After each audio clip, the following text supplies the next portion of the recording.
You're listening to episode 161, Dana's Story, Micro-Preemie Twins Born at Home.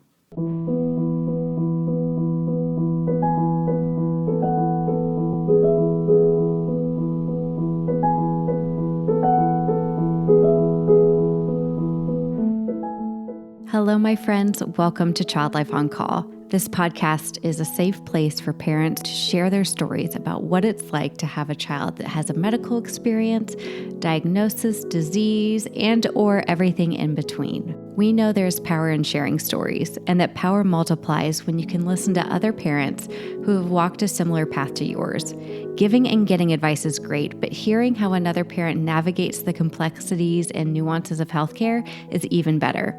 As a child life specialist, my role is to support, validate, and provide emotionally safe spaces for kids and their families, and I am so honored to be on this journey with you. In addition to parent stories, we sprinkle in some expert episodes every now and again that have content for both parents and professionals in the field of healthcare, all with the mission to empower parents to be confident advocates and partners with the care team during healthcare experiences. We're so glad you're here.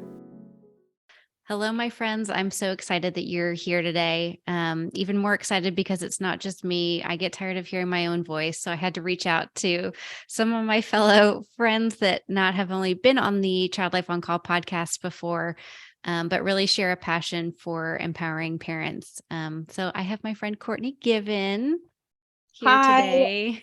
I'm so excited to be here with you. It was such an honor to help you co-host. Yeah. Well, tell us a little bit about you, Cortney. If people have listened to your story before, they know you, but give us a little Cliff Notes version about you and what you're up to with your family.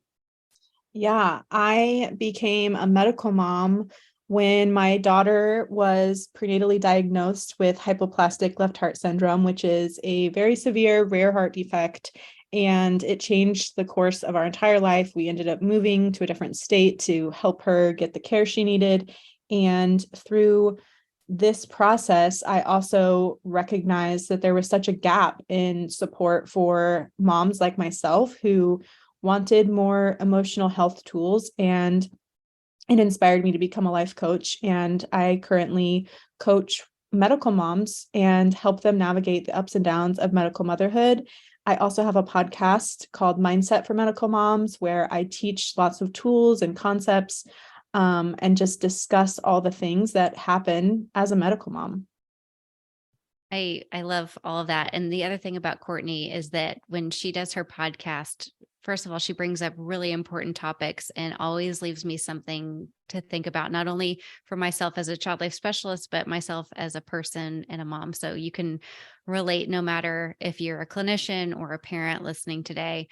But she also has the most beautiful family, and they live in Hawaii, and they like go to the beach all the time. So it's really fun to pretend that I'm her neighbor and I just go to the beach with them. You need to come visit anytime. Okay. Let's sign up. My office is my guest room, and it's always a mess, but I will clean it for you if you ever want to crash. I'll sleep on your porch, for goodness sake. No doubt. Always welcome. And you have 3 girls, right? I do. 3 blondies. Cuties. And do you guys surf, or like, what do you like? Is life really like it looks like in Hawaii? Like you go to the beach all the time? Okay. No, that's honestly the biggest downside to living in Hawaii, and no one will ever feel bad for you. And so sometimes if I'm like complaining about anything, people are like, "Oh, well, you live in Hawaii." And I'm like, "Okay, but real life happens here too. No one ever feels bad." We do go to the beach a lot. It is a very inconvenient place to live, so it's not for everyone, but vacationing here is amazing, and it is one of the best places in the entire world. It is really simple, really slow. It's like Amazon takes like 8 days to get here. So it's not a convenient place. Like we don't have 2-day shipping. There's lots of inconvenient places, but for us, it always feels like home, and we feel really, really lucky to be here. Yeah. Well, we got to interview Dana today, and she has a really incredible birth story, which kind of started her adventure into medical motherhood. But one of the things we were chatting about at the end of the episode, Cortney, have you tried, we were not talking about this, but it reminded me of this. Have you tried any of the Chat GPT things, the robot? Not yet. I've content. actually been contemplating it. Yeah. So, okay, I have because I use this one service and it's called like explain it to a fourth grader. And sometimes I do that with like medical terms that I'm trying to really Well, understand how to articulate to kids, especially. I'm like, if I can use a tool, I'm going to use it. But we were talking about how in the episode, when you tell somebody something and they usually return with like, but it's fine, but you're out of the hospital now. And Chat GPT did that to me. oh, so rude. It was like, here's the heart defect, blah, blah, blah. But you usually go on to live a normal life. And I'm like, well, that's great. But like, you define normal, Chat GPT, like, you know? Interesting. Yeah. Yeah. Yeah. I think that's a hard part for medical motherhood because we want to know like what is the prognosis, what is going to be like quality of life. And at the same time, I think there's a balance of like, we also want the realistic understanding of what or is our child going to go through, what is going to happen. Yeah. Yeah, the polite pleasantries, the cliches, it actually does not help. Yeah. And I actually think more clinicians could hear that too, because I think they're so often delivering maybe not the best news, and they can usually follow it up with, and we see this go really, there's the good and the bad, and delivery of medical information is a whole other podcast. But I thought that was an interesting spot with just everything that's going on in the world. I tell so many of my clients that you have to get used to hearing, well, it depends. Because Mm. anytime you want a question from a medical provider, they always start with, well, it depends. And at first you're like, okay, that's fine. And then you hear it from every single one, every single one. Well, it depends.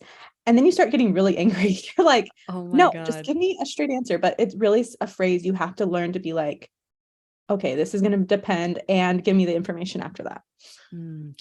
Gosh, I've never heard someone point that out, but you're exactly right. It Like, can get really annoying because you're like, okay, I skip that part. I already know it depends, but yeah. also tell me.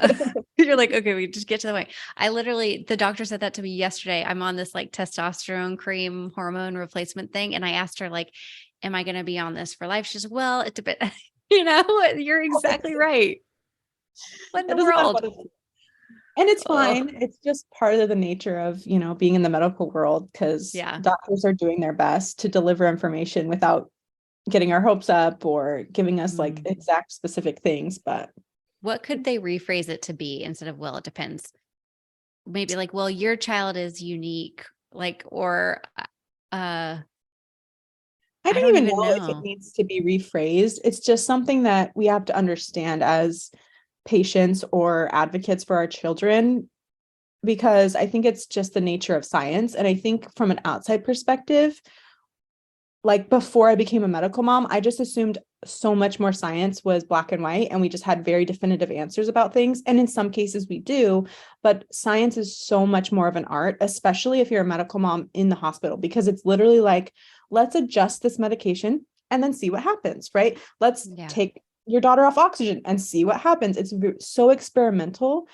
And that's what you don't understand until you're in it. And so to me, the phrase is just kind of a unnecessary, like it's like a necessary part of the process that you just have to accept.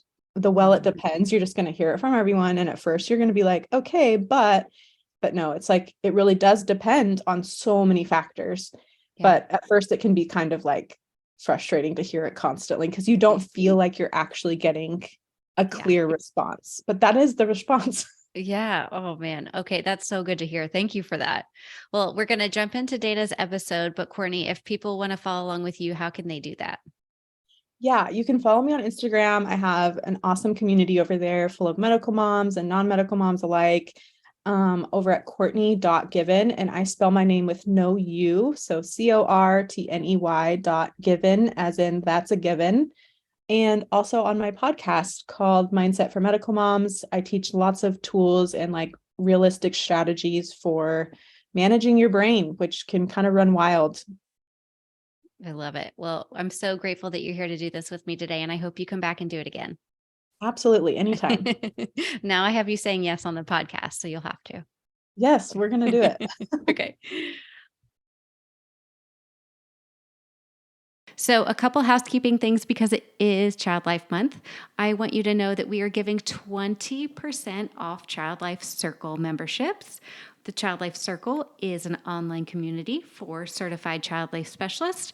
Come on and get affordable PDUs. You can get 2 PDUs per month for just a very short price underneath $20. So if you are a certified child life specialist who has been interested in joining the community, when you sign up, use code MARCH for 20% off. And parents, we have free resources for you too. So if you go to childlifeoncall.com/parents, you will see our grandparents guide. You will see our parent starter kit, which teaches you how to talk to your kids about taking medicine and getting shots and all the things that go along with healthcare experiences.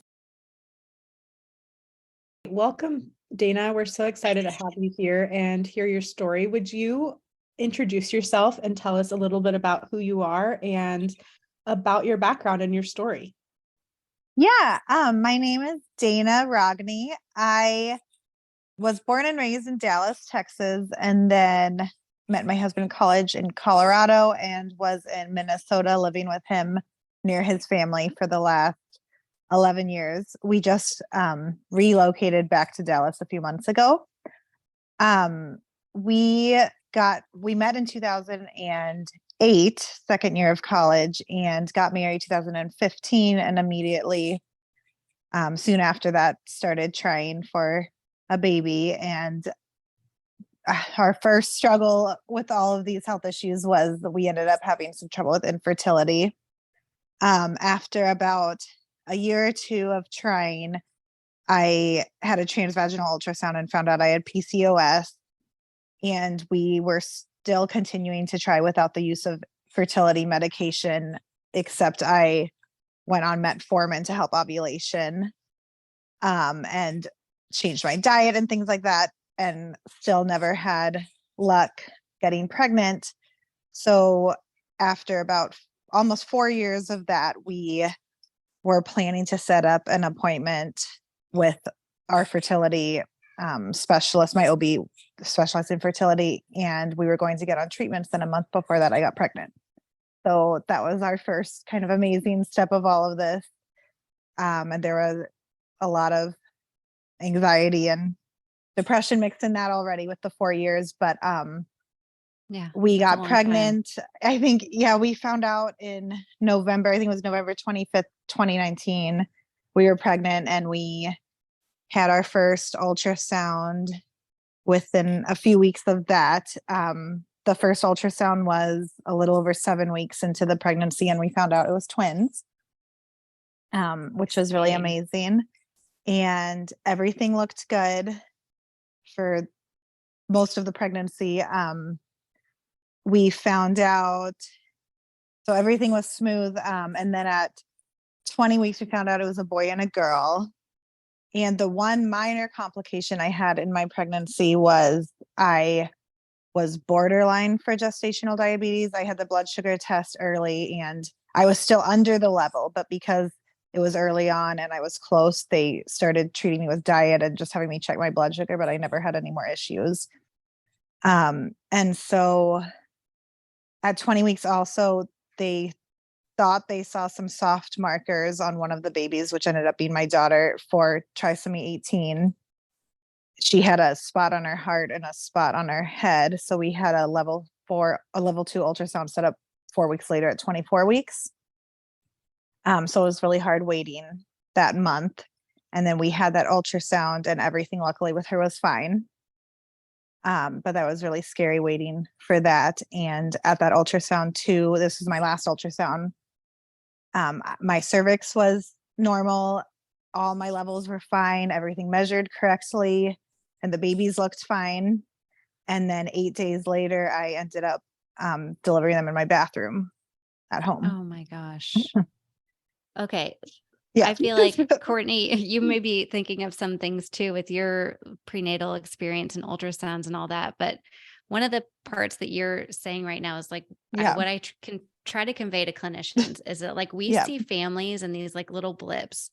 and this child may be 3 years old, but there's a whole story before they were even conceived that is leading up to this moment right here. So it's like, there's just so, like, you think about the infertility that you went through and the diagnosis, and it's just, there's so much that gets you before you even get to that moment. Yeah, it is.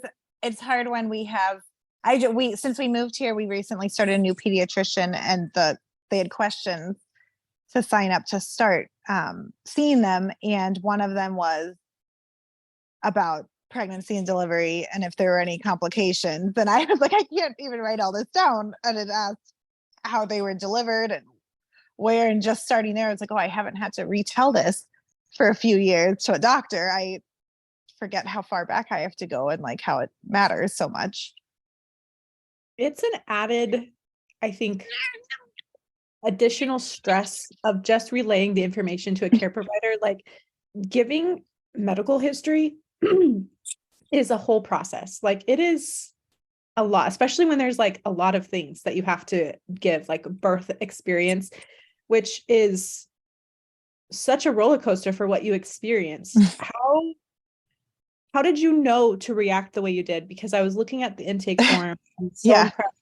I think in that moment I would have just froze. Like I have such a freeze response when I'm like overwhelmed. So what was that like for you to make those decisions? Because it sounded like you saved both of your children through that.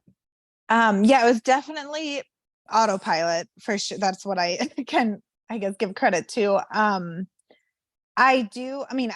So I've had a CPR first aid training because I've taught in early childhood for almost 15 years, but it still was very different than what actually happened.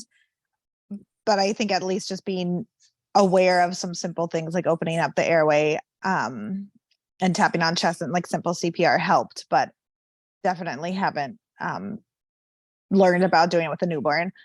But so what happened was I was 25 weeks, 5 days gestation, and I felt fine all day long. And I remember I actually picked up some baby items from somebody on Facebook who had twins near me. And I joked with her that I was hoping I would make it to 36 weeks. And I had no reasons not to believe that. I just knew with twins, you often go, it's common to deliver a few weeks early. So I made that joke and I felt fine all day long. And then around 9 p.m. I had like very mild lower back discomfort, but I was, I had a small body frame and I was almost 26 weeks pregnant. So it was very common to have that. And then I went to bed fine. And through the night, I woke up thinking I was constipated, but I still did not have cramps and did not have any pain. And now I look back and I'm like, oh, maybe I should have called and known it might have been back labor, but I mean, it wasn't even that uncomfortable. I just thought I was constipated. So after a little while, I had tried on the toilet a few times and nothing happened. And I went to go to the bathroom, and that one time it was almost 5 a.m. because I'd been asleep. And then I woke up a little before 5. I did have one pain and I ran to the toilet and I sat down and I immediately lost my mucus plug. And I knew what that was just from a lot of research. And my husband heard me, I yelled or something, and he came across the hall and I told him something was wrong. And then immediately, I mean, it must have been less than 20 seconds. The first baby, James, just fell into the toilet. And so that was really where we were shocked. And I had gone through too in my head, like if we should have acted faster, but I mean, now he's okay, luckily, but I looked down at him and I didn't touch him for a few seconds and my husband called 911 and actually called it a stillborn. When they first answered the phone. And then I remember just looking in the toilet, and then the baby, James, barely like twitched, and I picked him up. And I think my first instinct was just to, like, I knew he was at that, like he was some like alive to some degree. So and he was discolored, and I opened up his jaw and tapped on his chest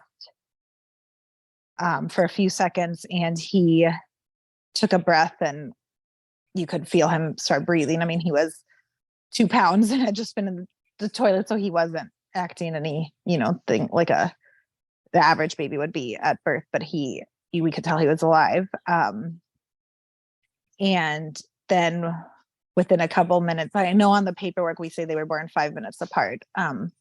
So within a couple minutes, I felt some movement, and we already knew from the ultrasounds Vera was breech, but I felt movement, and then I put my hand down there and her feet weren't coming out, and I pulled her out myself. I had given James to my husband while he was on the phone with dispatch, and I pulled her out myself.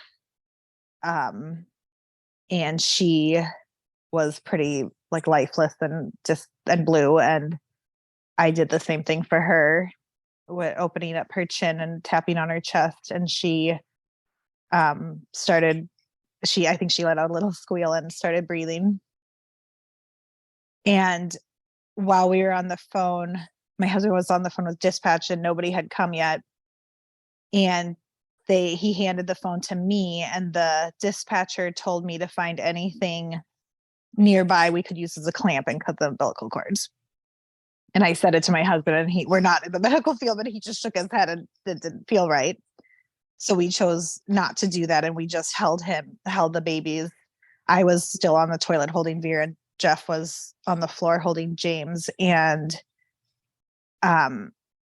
it overall took over 15 minutes for paramedics to arrive. And then they cut the cords and they got there. And later the doctors had said that they think that might have been one of the biggest things that saved their lives, of not cutting the cords, because that was the only way they were getting oxygen. And a police officer did show up pretty soon after we called, but it took over 15 minutes for the paramedics, and the police officer was a very sweet but very young, like probably I think I heard it was like her first year on the job, and she kind of just stood in our hallway, pacing back and forth waiting for ambulances. And I don't blame her, but she just didn't know how to handle it, I think. Wow. I don't know that they go through that training in cop school. Yeah. And later I joined some mom groups and in my area and mentioned something about the birth story. And a woman had told me her husband was one of the paramedics, and he told her about a family in our town that had twins, and he didn't, like, nobody at the house, I guess, that had been at the team expected them to survive. Wow. That is a lot. So you go to the hospital, and then your mom, your medical motherhood journey begins. Yeah. So the closest hospital to us was about 15 minutes away, and we lived in Mound, Minnesota, which is about 30 minutes west of Minneapolis. And so we first went to a smaller hospital in Waconia, and we were in 3 separate ambulances. The babies each got one, and then I had one. And I had a room, and the babies were first taken there just to be like cleaned up and checked out, and then they were rushed to Children's Minneapolis, which is the level 4 NICU. They pushed them in their isolates to my room, and I got to see them with my husband before they were taken to the next hospital. But they had been stabilized, and they said James had been sent to the resuscitation room at the hospital initially. We never heard a ton of details, but I think he stopped breathing. They had to resuscitate him several times in the ambulance, and then he went to whatever room that is. But then he came out of it and was able to he was stable again, and then they transported them to the hospital, which is about 40 minutes away from there. How did you, Dana, like, I'm just trying to think about your, first of all, you woke up from sleep to have your babies on the bathroom floor. Now, it also seems so crazy that there was 3 ambulances when an hour before you were all in the same body. Yeah. And now you're at the hospital. What were those moments like for you? We've had other moms describe it as like out of body and like you're so out of it that you're not really retaining any information. What do you Yeah. remember about that? I really think I mean, it was very surreal. I think I was definitely in shock. And I think I know the drive from our house to the hospital, I just didn't know whether or not to expect them to be alive when we got there.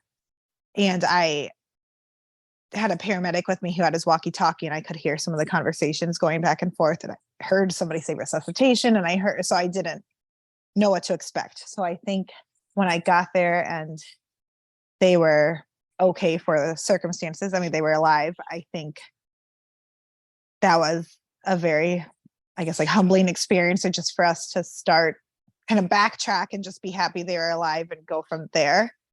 Yeah. Like, I think I was able to somehow just be positive because I thought we lost them. And that was, if now I realize, the traumatic experience having them in the bathroom like that. And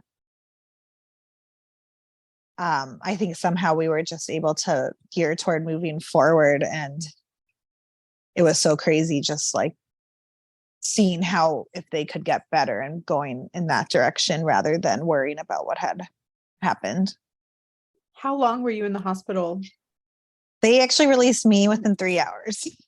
I think they checked me and and we all just, our eyes both all get big, like, who signed up on that? I know. They examined me and my OB was there, and she joked it was the weirdest page she'd ever gotten in her career. She got a call from a fellow doctor at the hospital saying the Rogny babies are here, but I wasn't. And so she said it was the most bizarre call she'd ever gotten. But they checked me out, and I stayed and they did some blood tests, and I didn't need stitches or anything. And they checked me out enough and said I should go see the babies. And now looking back too, I'm wondering if, they didn't know if they were going to survive. So they were letting us prioritize that.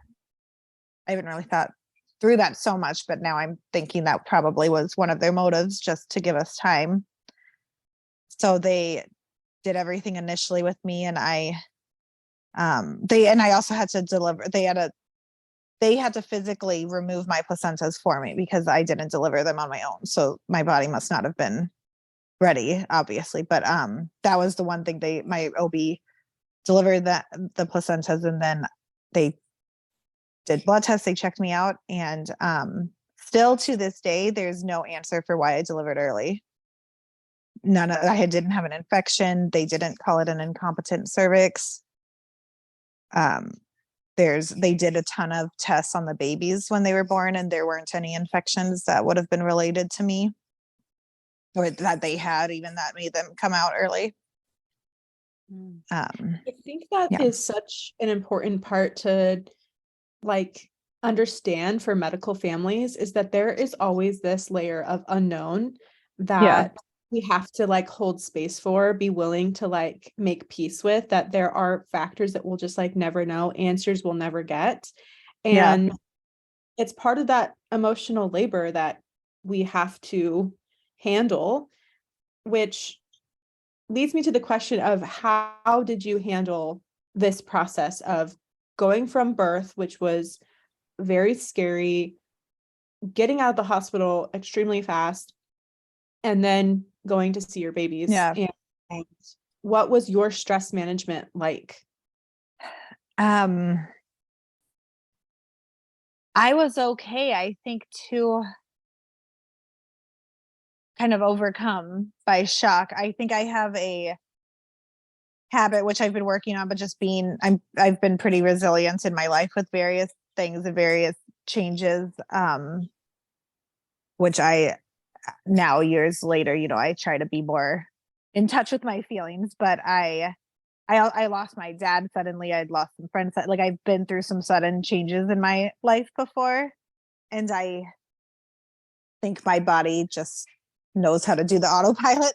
But I think a big part was really leaning or letting people support us, or trying. I'm not good at asking for help, but they were like, my husband was with me the whole time, and he went to the hospital every day with me for the first big chunk of it, but he was able to not go back to work for a while. And his family was nearby, and mine was in Texas, but very supportive. And our work and friends were very caring, and people reached out to us. So I think just the kind word, the support was really helpful. I did definitely need to, it took me time. I think I finally started going to therapy to talk about it after about a year. But they were also born at the beginning of COVID. So it was not as easy to get all of the support that would have been helpful at the time. But I think at the beginning, it definitely was more just going with the flow. And then eventually I learned to kind of give myself more time and reach out to people to talk, and I joined some Facebook groups, which was helpful. And I've been somewhat active on Instagram since they came home from the hospital and things like that to get some support. But it's funny thinking back, like when we first, pretty much our whole NICU stay, I was pretty quiet about everything. I had a blog that I would update once in a while for like friends and family, but it's not even like the link doesn't work anymore. But I did a blog that I followed, but I didn't even use Instagram stories at the time. I didn't really post anything, a lot of details. I think I was so scared deep down whether or not they'd be okay. So I didn't share as much, but through time, I've taken more advantage of finding support. I'm so glad you mentioned that you need like learning to ask for help or allowing support, because that is a skill that is so misunderstood, but also like undervalued. Like it's a skill that medical moms have to have. And it's often the last thing we want to like tap into of like, oh, I have to ask for my needs. Because what I found is that many people outside of the hospital don't understand what is actually helpful inside the hospital. And so allowing support, allowing people to help you is a skill. And I'm just really glad you touched on that. Thanks. Yeah. And I think just even hearing the kind words, because for the first month or so, that's really all, like I could tell people were hesitant to really get baby gifts or get things because nobody knew the outcome. I mean, they were really sick for a long time. So just hearing people reach out and say hi, and we couldn't have visitors. So just knowing we had people like following our story was helpful. Yeah, I think that reaction you had to not share at first is one that a lot of parents have at the beginning. I think one, it's like the overwhelm and exhaustion and having to like even think of what to say or what to post, and then people start responding and then you have to respond to them. It's just, it takes a mental load. So it sounds like you know yourself really well. I mean, I'm still working on it, but yeah, I've learned a lot through this, definitely. And I mean, I put out a post, I think the day after they were born, and I put out some, but I never put as many details as now when I've updated things, or like I've gotten more comfortable with what to say, but I left everything. I mean, I just didn't know as much at the time either. So it's really interesting how that's progressed. And you've already mentioned this a little bit, but I want to know, is there anything that you've learned about yourself, since becoming their mom that maybe you didn't know before?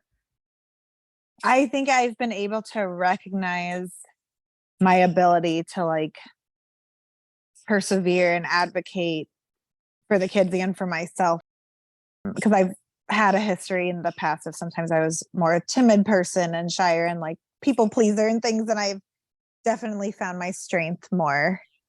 And it's still, I think it goes kind of in the line for my kids, but still that I'm able to be as strong and persistent with things has been nice to know about myself. Yeah, that's amazing. And then you demonstrate that for your kids too. Thanks. Yeah. Cortney, I see a lot of that in you too. Oh, thank you. What advice do you have for other medical moms or other twin moms or NICU moms, preemie moms, all the mom groups that you relate to? What would you tell them? I think one, for yourself, like, try to recognize your strengths and give yourself peace and time, and try not to have specific expectations in any direction. I mean, just be kind of in the moment and do what you can with what you have. And then also, I know I kind of already said this before, but I'm not always a super social person. I can be kind of an introvert, but finding even virtual support groups, just finding people to relate to, I think has been one of the most helpful. And like for us, the micro-preemies, and then also mixed with twins, it was hard. Like, I thought about it recently. I mean, I love all the friends I have in my life, but don't know anybody outside of like my internet world that had a baby as early as we have. I still have never met anybody on my own that has gone through that. I know people have, but it's hard in your everyday life. And I've worked with kids for years, and the earliest child I've ever worked with was born at 30 weeks, which is still very, very early, but that's the most I knew about it. And so trying to find people that can relate, or even they don't have to have the exact situation as you, but just knowing what it's like to be a medical parent and deal with these things. It's very helpful to find people that can relate to those experiences. I mean, I'm in some twin groups, and then also preemie and NICU groups, and especially the first year or so, and with COVID, that was probably the biggest help for me, was finding those, and then the different Instagram pages too, finding those things to relate. Finding people to relate to is such an important part of gathering a support system. Like, there's support that your friends can do and support that family can do. There's support that, your medical care team can give, but having someone that understands the emotions that you've experienced is something that is so validating, even if you don't talk that regularly, right? It's just knowing that they know. There's something very healing in that space. So yes, I agree. Yeah, that was going to be my thing, is that when you get on these groups, it's okay to just be a lurker at first, and just read. And then like maybe you start to see the same person post things, and then you get a little brave, and then you message them. And I know that's how the Dear NICU Mama podcast started. They just got brave and they Instagram DM'd each other. I mean, it's how Cortney and I got to know each other. It's like how this all works, but it's like, even if you're scared to put yourself out there, you don't have to at first. You can just watch and look and get filled up a little bit that way too. Yeah, definitely. And I've done both. I know I've searched so many subjects in those groups to find things I was going through. And then also I've posted my own and made internet friends through it at this point too. And I will say it's also okay to snooze them or mute them as you need to, because it's also an equal part. Like, they were super helpful for me, like Facebook groups in the beginning of my diagnosis and pregnancy, but then they became a little bit overwhelming later on when the daughter was in recovery. And so I had to like distance myself a little bit. And so it's like, I now participate a lot more than I did for a little bit, because, sometimes you just have to like give yourself some space. And so use it for your own discretion. That's true too. Cause I will say, like, at the beginning, I wasn't very active. I know I joined the preemie group, like a few weeks into it. I was in the twin group already when I was pregnant, but I waited for the preemie NICU group. And then I'm glad I wasn't so active during our hospital stay, because not trying to put offense to people, but I see a lot of posts of people on the groups kind of second guessing doctors or asking about medical things while they're in the hospital. And that can be helpful, I'm sure. And I'm glad we had a good experience in our hospital, but I'm glad I didn't Google too many medical things and look too much into second guessing what was happening. But I definitely made use of it more once we were home. Yeah, I think, gosh, that's a whole other podcast episode I want to talk about, because I love community for that reason, but it also can become really scary with misinformation or just personal experiences that just happen to be different than the way your child reacts to something. And I think that's when it really gets into like the trusting your care team. And if a doctor comes in that you don't trust, like learning how to advocate and say, well, is there another doctor I can talk to? Can I get a second opinion? And really relying on the medical team for some of that stuff. Definitely. Yeah. I think the groups are very helpful for your own personal, like emotional connections. Yeah. But the medical things goes down a spiral. Yes. Well, tell us how are the kids doing now, and what is your life like? Yeah, they're overall doing really well. They basically in the NICU, they both had like 2 pages worth of medical things. Like they had brain bleeds and some PDAs in their heart and lung problems. They were on ventilators and a lot of the standard health issues you see with a baby born that early. But now there'll be 3 at the end of April. And my son, James, who was the one he had grade 2 brain bleeds. He does have mild cerebral palsy, but it shows up more now. His right leg, he has hyperextension in his right knee. And so it causes his gait or the way he walks to be kind of uneven. And he has a tight leg when he walks and a bit of a limp. And it's harder for him to do things like run and jump and go upstairs. But he can pretty much do any normal activity just at his own pace. He was a late crawler and a late walker and things like that. So we knew we had him in PT from an early age, but that's his main diagnosis. And then he has chronic lung disease and asthma. It's finally been a lot better the last few months, but he does get sick easier or I think he gets sick more than the average child. And he's had several ER trips for breathing and health problems. Like he was in the ER at the end of September. But that's his main thing. He has the mild CP and then asthma. And then Vera, the only thing she has still lingering is chronic lung disease and asthma.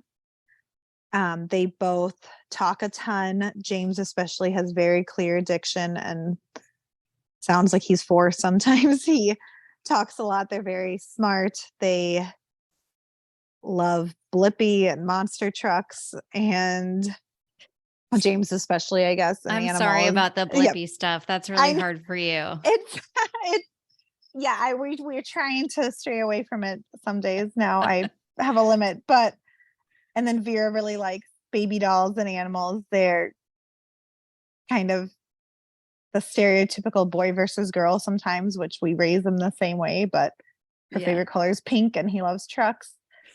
But yeah, they're doing really well. And we still have a list of specialists that we go to. Like I'm in the process of getting a new pulmonologist and ENT and ophthalmologist. And so I think on the outside things look really good and people say they're surprised how early they were, but we do still deal with a lot of just checkups and it's not all gone yet. We still have a lot of appointments we go to, but luckily they're doing okay.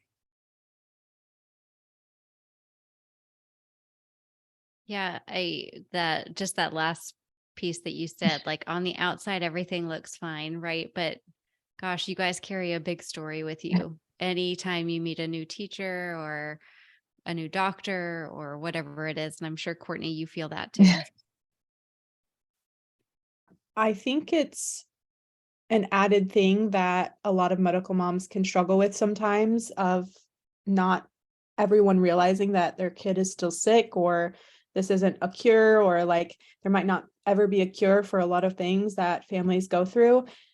And I think that just reiterates that we don't know what anyone is going through ever, or what any child has had to endure or a parent has had to endure. So it's always like a good reminder for me to like practice empathy and like kindness. That's what medical motherhood has taught me so much, is just to like give people the benefit of the doubt, because you just never know. Yeah, definitely. And like learning how to phrase things. And I know it was hard for me when something would happen and people would always just be like, oh, well, it's going to be okay. Or, oh, I'm sure they're fine. Or it's no big deal. Or, you know, and all the comments about the NICU saying there, like there are so many things. I don't think I would have known as much the etiquette of phrasing things a certain way until you've really been through it or learn more about it from other people.